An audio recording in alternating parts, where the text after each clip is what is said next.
সুপারিশ বঞ্চিত সনদধারীদের বিশেষ গণবিজ্ঞপ্তির দাবিতে মহাসমাবেশ করছে। এই মুহূর্তে শাহবাগে তারা অবস্থান নিয়ে তারা বিক্ষোভ করছে, সেটি আমরা দেখতে পাচ্ছি। এবং এক এক জনের হাতে কিন্তু বিভিন্ন প্লে কার্ড, বিভিন্ন ফেস্টুন নিয়ে তারা এখানে অবস্থান নিচ্ছে। এরই মধ্যে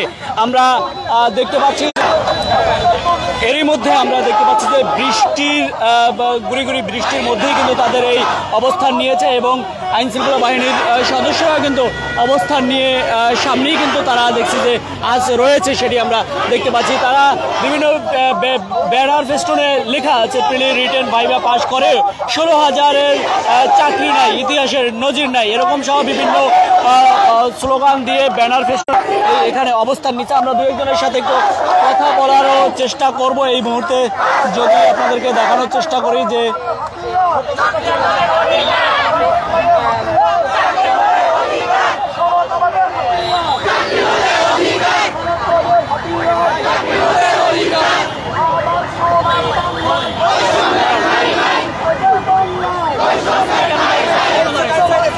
আসসালামু আলাইকুম। আজকে আমরা 18তম নিবন্ধন থেকে বঞ্চিত শিক্ষার্থীরা আমরা আজকে শাহবাগ চত্বরে মানববন্ধন করতেছি। এখানে আমাদের 18 লক্ষ শিক্ষার্থী থেকে পাশ করে চূড়ান্ত সুপারিশের জন্য আমরা ভাইভাতে পাশ করেছিলাম 52,000, সেখান থেকে আমাদের সুপারিশ করা হয়েছে 50,000। আমরা এখনও সুপারিশ বঞ্চিত আছি 16,213 জন। এখান থেকে আমরাও ভাইভা পরীক্ষা, প্রিলি পরীক্ষা এবং রিটার্ন পরীক্ষার মাধ্যমে আমরা এই পর্যন্ত এসেছি, কিন্তু আমাদের 2024 সালের সুপারিশ নিয়োগ পর্যন্ত নিয়ে আমাদেরকে চাকরি দেওয়া হয়নি বা সুপারিশ বঞ্চিত করা হচ্ছে, যার কারণে আমরা বঞ্চিত যে 17,000 শিক্ষার্থী রয়েছি। আমাদের 2026 সাল থেকে নীতিমালা পরিবর্তন আগ পর্যন্ত, অর্থাৎ 19তম সার্কুলার আগ পর্যন্ত আমাদের নীতিমালা পরিবর্তন আগে আমাদেরকে গ্রহণ করে বা আমাদের সুপারিশ ঠিক করে দিয়ে আমাদেরকে নিয়োগ পরীক্ষা সম্পূর্ণ করে তারপর যেন 19তম সার্কুলার দেয়। এর কারণে আমরা এখানে মানববন্ধন আয়োজন করেছি। ধন্যবাদ। আমরা দেখছিলাম এই মুহূর্তে কথা বলছেন এবং তাদের এই মহাসমাবেশকে ঘিরে আমরা দেখছি আইন শৃঙ্খলা বাহিনীর সদস্যরাও কিন্তু সামনে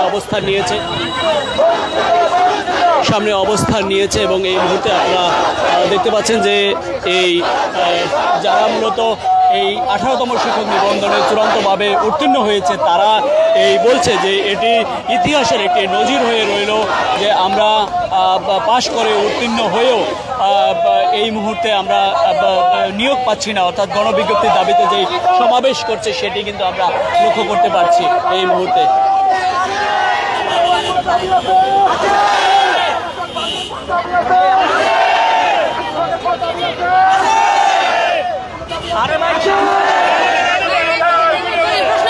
কেন দাঁড়িয়েছেন? আমরা দাঁড়িয়েছি 18তম সুপারিশ বঞ্চিতরা ওই দীর্ঘ 2.5 বছর পড়াশোনা করার পরে আমরা প্রিলি রিটার্ন ভাইভা পাস করার পরেও সরকার আমাদেরকে এনটিআরসি আমাদের সাথে দুর্নীতি করে আমাদেরকে সুপারিশ দেয়নি। তাই আমরা দাঁড়িয়েছি, আমাদের সবাইকে সুপারিশ প্রাপ্ত করতে হবে। 16,213 জনকে আমাদের সুপারিশ বঞ্চিত করা হয়েছে। আমাদের প্রাণের দাবি, আমাদের আজকে সবাইকে সুপারিশ বঞ্চিত 16,213 জনকে সবাইকে আমাদেরকে সুপারিশের আওতায় আনতে হবে। এনটিআরসি সংশ্লিষ্ট কর্মকর্তা কর্মচারীদের প্রতি আমাদের বিনীত অনুরোধ থাকবে, তারা আমাদের আজকের এই দাবি মেনে নিবে। আজকে আমরা কোন বাংলায় বাস করছি যেখানে কোনো নারী কোটা নেই, নারী কোটা না থাকাকালীন সত্ত্বেও আজ আমরা ধিক্কার জানাই এমন শিক্ষা ব্যবস্থাকে, যেখানে কোথা থেকে এসেছেন?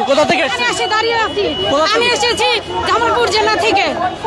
জি, আমরা যেমনটা দেখছিলাম এই মুহূর্তে যদি আপনারা লক্ষ্য করেন তাহলে দেখতে পাচ্ছেন যে এই 18তম যারা নিবন্ধনে উত্তীর্ণ হয়েছে তারা এই মুহূর্তে অবস্থান নিয়ে তারা বেশ মহাসমাবেশ করছে। এই সমাবেশকে ঘিরে আপনারা লক্ষ্য করতে পারছেন যে আইন শৃঙ্খলা বাহিনীর সদস্যরা কিন্তু অবস্থান নিয়ে রয়েছে এবং আমরা দেখানোর চেষ্টা করছি যে এটি হচ্ছে মহাসমাবেশ। এই সমাবেশ শাহবাগে অবস্থান নিয়েছে, তবে এখন পর্যন্ত তারা রাস্তা ব্লক বা এমন কোনো কিছু করেনি। তবে আমরা দেখছি যে পুলিশ সদস্যরা কিন্তু সামনেই রয়েছে অবস্থান নিয়ে এবং সেটি কিন্তু আমরা লক্ষ্য করতে পারছি।